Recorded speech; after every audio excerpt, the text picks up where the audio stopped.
All right. Gonna read the book. Okay. Here we go. You cool, Matt? Sick. I'm gonna keep talking to you so you feel included. Therefore, not rejected. Okay.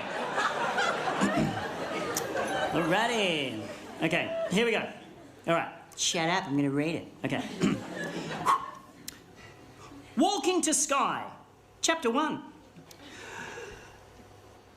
Fascinating man, Ernest Hemingway. I didn't know a lot about him, but I kept thinking of that quote, "The first draft of everything is while I was writing my book, and I started to think, who are you to tell me my first draft is Hemingway? What did you ever do that was so good? So I realised I didn't know anything about him, so I decided to do some research on him, and it proved to be an excellent means of putting off writing my book. And now I can tell you everything I know about him as an excellent means of putting off reading you my book. So swings and roundabouts, my friends. Swoons and rimble-dibba-doodle-doo-doos, as they say in Scotland. They don't say that.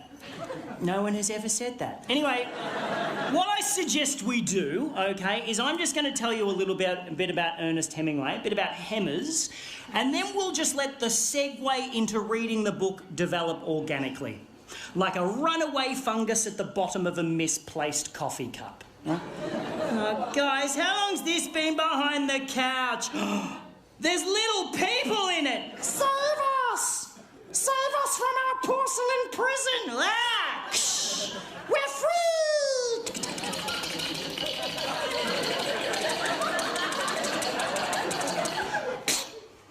It's just for me, that bit. It's just for me. Okay. Okay, here we go, ladies and gentlemen. For the very first time, I would wager in all of your living memories, I now am proud to present to you the life and times of Ernest Miller Hemingway in approximately 3.5 minutes. Go!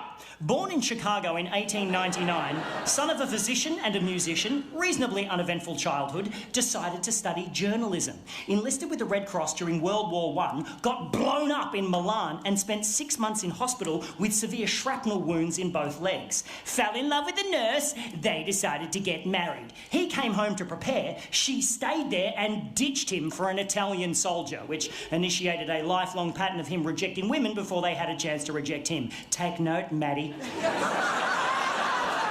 Got a job as a foreign correspondent, fell in love with his roommate's sister, married her and moved to Paris. They hung out with Gertrude Stein, they kicked it with Pablo Picasso. He started writing in earnest, no pun intended, moved to Toronto, had a kid, moved back to Paris, published a couple of books, cheated on his wife, got divorced, married the other woman, converted to Catholicism, cut his head open after pulling on a cord thinking he was flushing a toilet and instead ripped a skylight from the roof and smashed it onto his face. Moved to Kansas City, had another kid, his dad committed suicide, he shot a lot of bears for some reason. Had a car accident, had another kid, went to Africa to kill some wild animals and got dysentery, karma. Published another book, moved to Cuba, shot himself in the leg whilst aiming at a shark.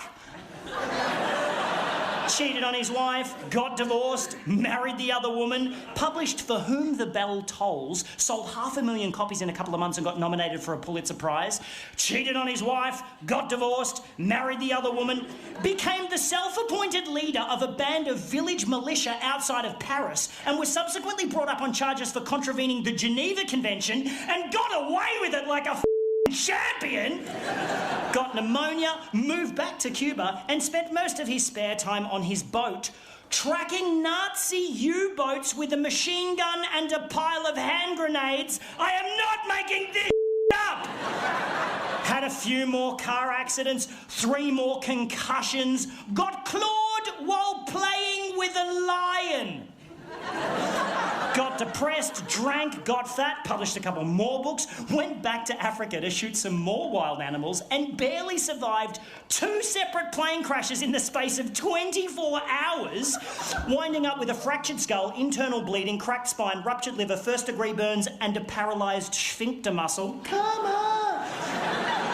won a Nobel Prize, had a file opened on him by J. Edgar Hoover, left a bunch of in a safe in Cuba and moved to Idaho, paranoid that the feds were following him, which they were because he spent most of the 1940s working for the KGB. Again, not making this up. Suffered from hepatitis, nephritis, hypertension, hemochromatosis, anemia and impotence. Karma.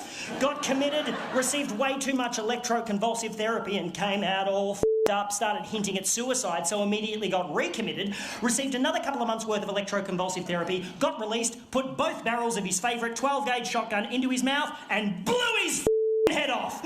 What a guy!